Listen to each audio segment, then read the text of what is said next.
This episode of WickWired is brought to you by generous support from X101 Always Classic.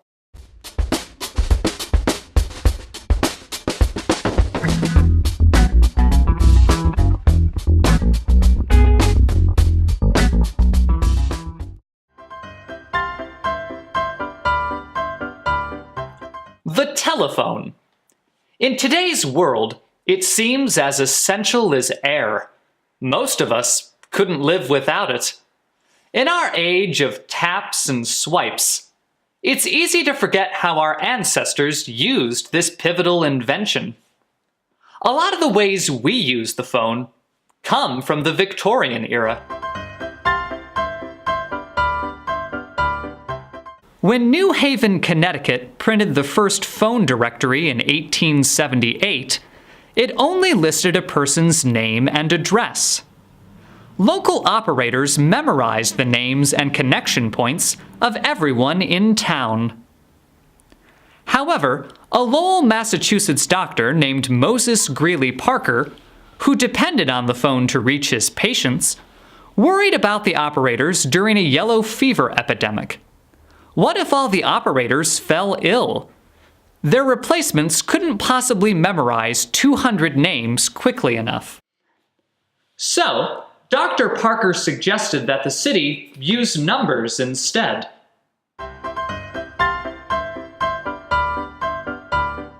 Hello is a modern form of hail, a greeting from the Middle Ages.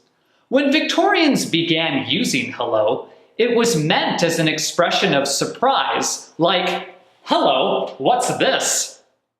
Thomas Edison suggested using hello as a polite way to greet a stranger. It was also shorter than two other greetings used at the time. Are you there? And do I get you?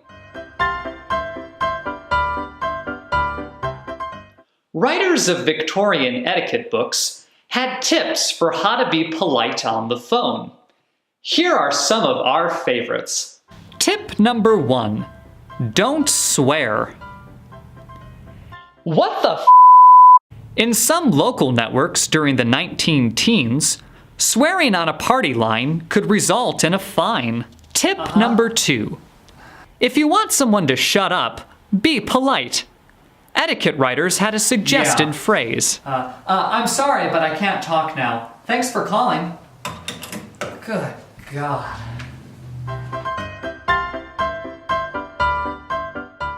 Boys acted as the first telephone operators, but they were rowdy in the exchange room and gave their callers plenty of snark. Phone companies began employing women instead. Referred to as hello girls or simply central, companies thought women made better operators because they had sweeter voices and nimbler fingers. There's also the fact that women would only work for $10 a week, a fraction of what male operators made. Since women had fewer job options, companies knew they would stay longer. So, what kinds of calls did operators handle? The answer might surprise you. Oh, Central, ring me up in 15 minutes so I don't forget to put the bread in the oven. Central, ring me up a half hour before the 2:17 train arrives. Central, I put the phone receiver in the baby's cradle. If she wakes up and cries, call me up.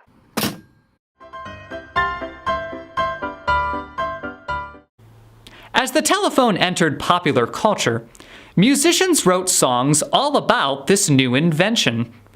Their lyrics described calling a loved one and included slang terms that came into vogue with the telephone. I've got a little baby, but she's out of sight. I talk to her across the telephone. I've never seen my honey, but she's mine, all right. So take my tip and leave this gal alone.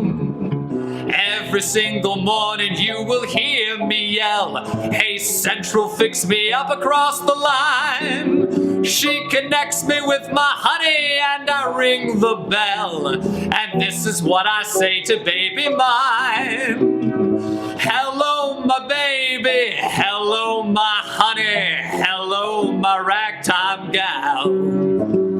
Send me a kiss by wire. Baby, my heart's on fire. If you refuse me, honey, you'll lose me, then you'll be left alone. Oh, baby, telephone and tell me I'm your own. Ironically, texting has brought us back to an experience more like the telegraph. Today, we settle for emoticons and LOLs to communicate the feelings we once expressed with our voices. Alexander Graham Bell created the telephone to bring people together. What would he think of our smartphones? Siri, what's the number for heaven?